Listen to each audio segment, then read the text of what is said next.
Hey guys, welcome back to the channel. This is Ask Lukenessmonster, Episode 3, and this is a series where I answer your questions. So if you guys want to have your questions answered, comment down below on this episode, and I will try to answer it in next week's episode, which they come out every Tuesday. So yeah, if you guys want to have a chance to get your questions answered, comment down below and hit that subscribe button. It's not necessary, but it helps out the channel a lot. With the first question from Jay Prasad, he asks, what's your preferred place to buy Black Series items online and in stores? So that is a very, very good question. Not one that many people ask, but a lot that people really don't know if you're new to collecting these figures. And for me, it differs from time to time. A month ago, if you would have asked me my preferred online retailer, I probably would have said Big Bad Toy Store, but so far I've ordered 4 figures from them, and the first 2 I ordered were the carbonized Boba Fett and Stormtrooper, which came out back, or at least you started seeing them a few months ago, and on their website it said like expected release date June. And so I ordered from them because I figured I would get my figures from them first. And as of August 11th, they are not, haven't came in yet, haven't got any email about them, haven't seen anybody get theirs from Big Bad Toy Store. So they're 3 months late, and I don't know, I could have ordered it from any other website and got it faster. And it's a little disappointing. I also ordered the Camino clone and Mando figure from them as well, and they also says expected time August, but I probably won't get those until November because of the going rate that Big Bad Toy Store is at right now. So, but honestly, I think the best place you can get it is Hasbro Pulse. There's no middleman involved. The shipping date, it says, is pretty much when you're gonna get it. There's not a whole lot of delays and that stuff. Also, like big brick and mortar store retailers, like the online ones, like a Target or a Walmart or an Amazon even. Those are great places. They're just reliable. You're not really gonna get delayed or anything like that from them. If it says they have it in stock, they probably have it in stock, and it's more reliable. They ship out fast and everything like that. And another store that I found pretty good is GameStop. They suck to find in stores. Half the time I can never find any of them in stores, but I ordered all 3 of the Gaming Greats online, and they all came in pretty quickly. So yeah, for in stores, again, I would probably say like Target, Walmart, GameStop. In stores, if you can find them. I've had some trouble with GameStop in stores. I probably went into every GameStop in a 50-mile radius of me, and they didn't have any of the Gaming Greats ones in store because somebody went and bought them all out and probably scalped them all. But it's alright. I know I did find the Kit Fisto and Obi-Wan Kenobi and that entire wave in the store, which is good. So if you get lucky, you can find good, but you gotta get lucky when you find them. So Gerald asks, what figure did you get the best deal on? And this is an interesting question. I guess it's really how you see the term deal. For best price I got here, I'll pull them down off my wall here. I got the Lando and Kira figure at Ollie's for $6 each. They're pretty good figures.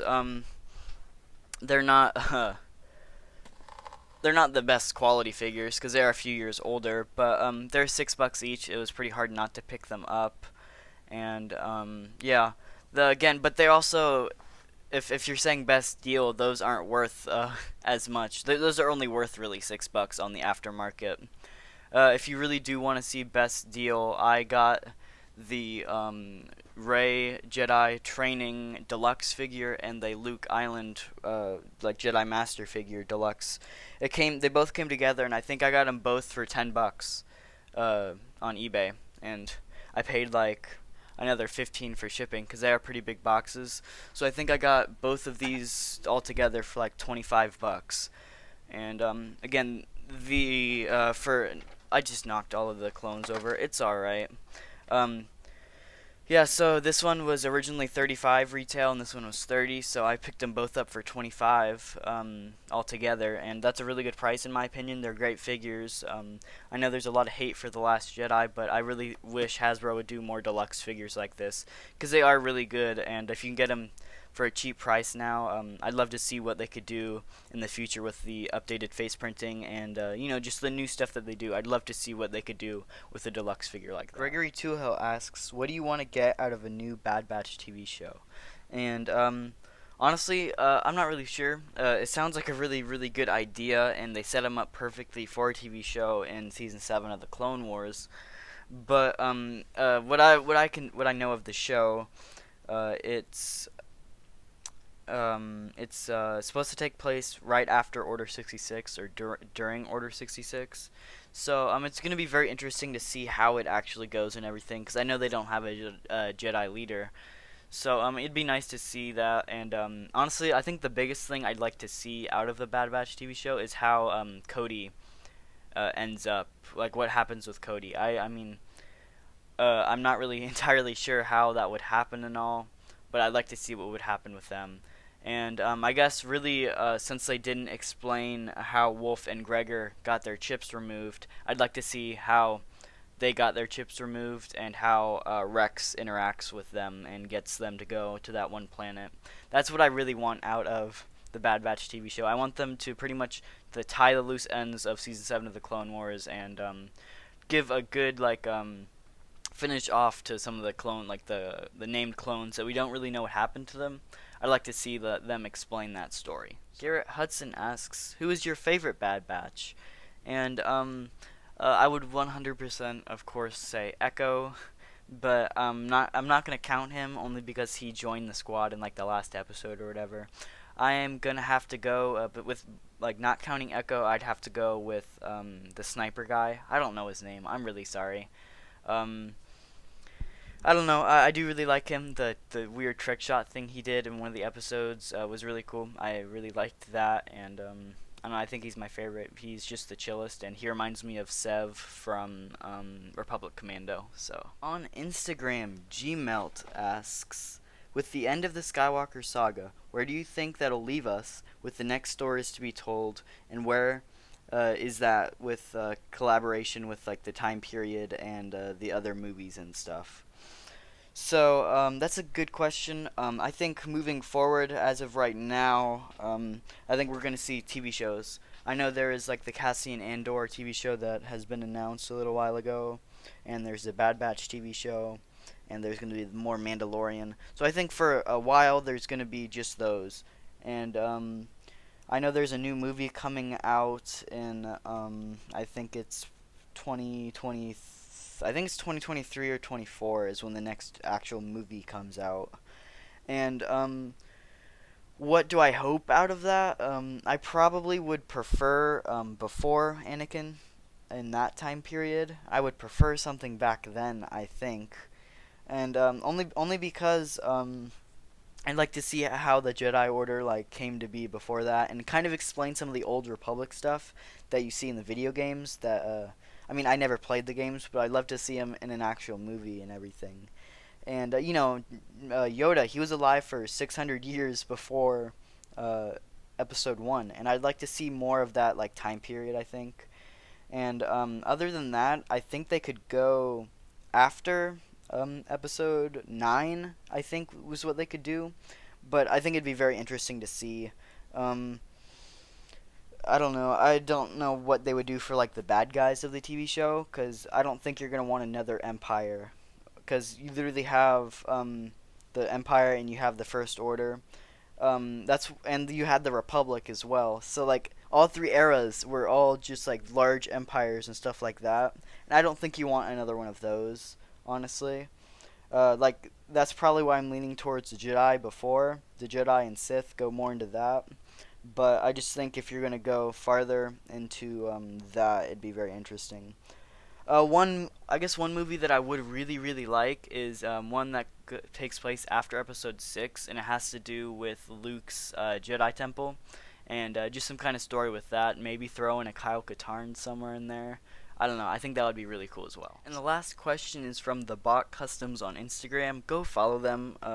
I know I followed him, and he's a pretty cool guy. So go and follow his Instagram. But he asks thoughts on Hasbro's figure distribution for brick and mortar stores. So that's a very good question. I think it could be better for some, and I don't know, like GameStop, they get like two of each figure. It's not good.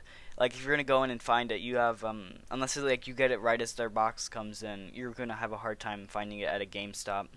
But as like a Walmart or a Target, I feel like if you could find it decently easy there, like a Commander Bly, you're probably not gonna find there. But like you might find a Dooku or some other ones, some like not super popular ones, but some of the other ones that are like medium popular, I guess you could say. That was a weird way to put that, but it's interesting. Some stores are better than others, but GameStop is really bad with that. Walmart, Target, some of those are better than others, but I think it just all depends where you live, and like in a bigger city they're obviously going to get more figures than a smaller city, and stuff like that. So I guess it just really depends on where you live. But if you're also talking about like brick and mortar store exclusives, I think that's again, that also depends. Like if you do like a Walmart or Target exclusive, I'm not the biggest fan of that. Because it's just not the best. I feel like you'll see it in store maybe like once, and then you'll never see it again. Like the carbonized Mandalorian, like you just never saw those in stores. Same with like the uh, carbonized Jet Trooper. You never saw those in stores. Maybe like you saw it in the first week they were out, and then you just never see them again. They sell out fast, and that's one reason I don't like the brick and mortar store exclusives. That's why I like online store exclusives a whole lot better. Again, with the gaming greats, like now you can find them in stores. Now they've gotten like restocked in them. But when they first came out, you could never find those, and it was just really annoying because I went into so many different GameStops looking for them. I could never find them. Anyway, that was our last question. If you guys did enjoy, hit the like button, and if you're new, subscribe. And if you guys want to have your question answered in next week's episode, comment down below, and I'll try to answer it next week's episode.